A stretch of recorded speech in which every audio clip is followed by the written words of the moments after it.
Buen día, mi grupo está conformado por Israel Gaona, Lady Herrera, Erika Trujillo, Gerson Rico y Tatiana Moreno. A continuación vamos a hablar un poco sobre nuestra empresa. Nuestra empresa empezó a ejecutar desde el año 2011. Actualmente está constituida como SAS, que empezó en el año 2021, en enero. Nuestra materia prima principal es el oro y la plata. Nuestra principal función es convertir la materia prima en hermosas joyas. Es una actividad de industria metalúrgica y está constituida como un régimen común. Estas son algunas máquinas de nuestra empresa: Foreón, máquina de presión lavado, impresión 3D, cajones, máquina de inyección y horno de función. Primero empezamos con el diseño. Esto lo creamos en un computador Kymer con una aplicación definida donde jugamos con el tamaño, el grosor de la argolla y el diseño. Aquí pasamos a la impresión 3D, donde pues el diseño ya que tenemos cuadrado en la aplicación lo pasamos a 3D. Acá empezamos con la encauchada. En cada uno de esos cuadritos va un caucho con nuestro molde. Aquí calentamos el caucho para que se acoja al molde y así queda el molde en el caucho. Pasamos a la inyección en cera, el retoque del molde y la montada del soporte en el árbol. Así queda el árbol en cera. Y así queda el árbol de modelos en plata. Aquí ya hacemos lijada, polida y lavado con agua y jabón para quitar los excesos y nuestro producto terminado queda de la siguiente forma. Ahora vamos a hablar sobre la reforma tributaria llamada para la igualdad y la justicia social. Esta reforma fue propuesta el año pasado, el 8 de agosto, por el señor ministro de Hacienda, José Antonio Campos, y ha tenido varios debates por este proyecto con la Cámara de Representantes y el Senado. ¿Qué proponen ellos? Ellos quieren subir los impuestos a personas que superen los 10 salarios mínimos de ingresos mensuales. Ellos quieren unificar todos los ingresos, sea por pensión, salario, dividendos, ganancias ocasionales, ingresos como trabajadores independientes. Todo quieren unificarlo al momento de... Ahora pasamos al segundo elemento de la reforma, que es la lucha contra los evasores. Combatir con ellos es muy importante, ya que hay estudios que demuestran que pueden ser entre 50 y 80 billones de pesos, uniendo todas las personas que evaden impuestos. Esto ya va con acople a la DIAN para poder tratar de capturar esas personas que evaden. Como tercer elemento tenemos los impuestos para las empresas. La tasa de tributación para las empresas se conserva igual, del 35 y 38%. Pero ellos proponen unos impuestos específicamente con una contribución especial al sector de petróleo, carbón y oro, que son sectores mineros muy importantes en la exportación, en donde tenemos altísimos precios para que una parte de estos beneficios se capturen para el físico nacional y van a hacer una propuesta de impuestos a la exportación sobre estos tres productos.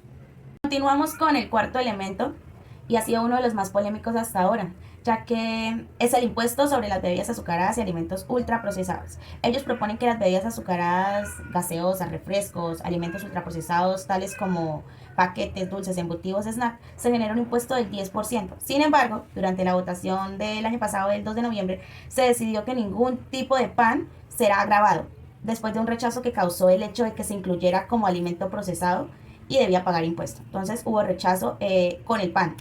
Asimismo se aclaró que el impuesto no se pondrá en productos como la leche, la miel, obleas y bocadillo. En esos tampoco habrá impuesto. Se señaló que en el transcurso del año 2023 iba a empezar a aplicar este dicho impuesto. Continuamos con el no más días sin IVA. No nos sorprende, ya que desde el 2020 se había planteado que lo anularan, entonces no ha tenido ningún debate. Continuamos con los impuestos sobre una vivienda heredada. La propuesta dice que la persona que herede una vivienda cuyo valor equivalga a un patrimonio similar al de un contribuyente que recibe ingresos mensuales superiores a 10 salarios mínimos deberá tributar más. Seguimos con no se grabarán las pensiones. El presidente Gustavo Petro anunció que no se prestará un impuesto a las pensiones. Cabe aclarar que la idea principal era imponer impuestos a pensiones que superaran los 10 salarios mínimos. Pero ahí vamos. Seguimos con la contribución del sector de hidrocarburos.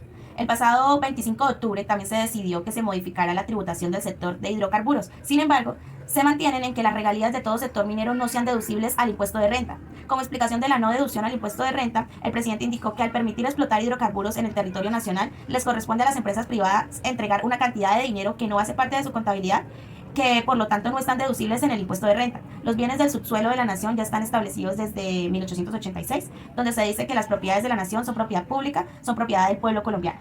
En esta medida, la nación, cuando concede una explotación económica, tiene el derecho de unas regalías. Asimismo, precisó que el cambio de la sobretasa al impuesto de la renta del sector de petrolero y sector carbonero depende del precio internacional del petróleo y del carbón. Continuamos con los impuestos para las iglesias. Esta tuvo bastantes debates y duró 15 horas la plenaria del Senado en determinar algunos artículos. Uno de estos cambios fue la eliminación del impuesto a las iglesias que proponía la reforma tributaria y que generó agitadas discusiones con el Congreso de la República. La propuesta inicial era que las iglesias pagarían renta por aquellas actividades comerciales que no tuviesen relación con el oficio religioso. Pero la representante Catherine Miranda anunció el 6 de octubre del año pasado la aprobación de este artículo, diciendo: es un impuesto a la renta del 20% para todas las actividades económicas por fuera del rito, culto, beneficencia o educación. Esto es un gran avance porque si algunas iglesias se comportan como empresas, pues que paguen como empresas. Con base a lo anterior, nosotros concluimos que para la empresa que escogimos, R.A. Joya SAS, la reforma tributaria sí nos afectaría.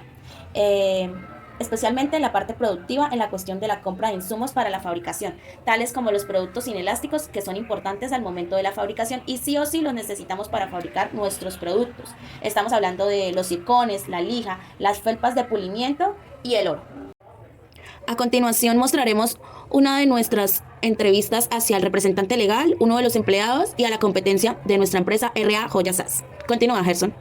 Hola, mi nombre es Gerson Andrés, estoy aquí junto al gerente y representante legal de la empresa Rajoya SAS, el señor Gerson Rico López, el cual le haremos una breve entrevista sobre él qué opina de la reforma tributaria, cuál es, si le afecta positivo o negativamente a la hora de producir o de vender. Cuéntenos, señor Gerson. Bueno, lo primero que hay que decir es que toda reforma que incremente impuestos a una empresa va a afectarla negativamente. En el caso de nosotros, nos afectaría en la parte productiva, en la cuestión de la compra de insumos para la fabricación de nuestros productos, tales como los productos inelásticos, que son los productos que tenemos que comprar siempre para la fabricación. Así se incrementa el precio. Las piedras, los circones, son los que se incrustan entre nuestras piezas, ya sea anillos o aretes. La lija, que es la que borra imperfecciones, que la utilizamos. El yeso de fundición y las felpas de pulimento, que es la que le da el brillo y determinación al metal, ya sea la plata o el oro. Listo, señor Gerson, muchísimas gracias por esta breve entrevista. Continuamos aquí con la entrevista a los empleados de R.A. Joya SAS. En este momento tenemos a la señora Angie Jiménez, empleada. Le vamos a preguntar, ella qué opina sobre la reforma tributaria, si la afecta positivo o negativamente esta reforma. Cuéntenos, Angie. Bueno, de lo que he leído, lo que más me llamó la atención fue el día sin IVA, ya que era el día donde yo hacía unas compras, no solamente de electrodomésticos, sino de abastecerme por el día de las fiestas y todas esas cosas. Entonces yo creo que esa es la que más me afecta. Ok, muchísimas gracias. Vamos con la entrevista. Estamos aquí con el señor Orlando Gómez, dueño de la empresa Infinity Gold Silver, el cual le vamos a preguntar a él qué le afecta la reforma tributaria. Cuéntenos, señor Orlando. Bueno, la reforma tributaria me perjudica Sí. porque nos vamos a lo del petróleo. Al importar petróleo, entonces se nos suben los costos de todo. Y el trabajo mío depende de la gasolina. Entonces es un problema para uno. Ok, listo, señor Orlando. Muchas gracias por su tiempo.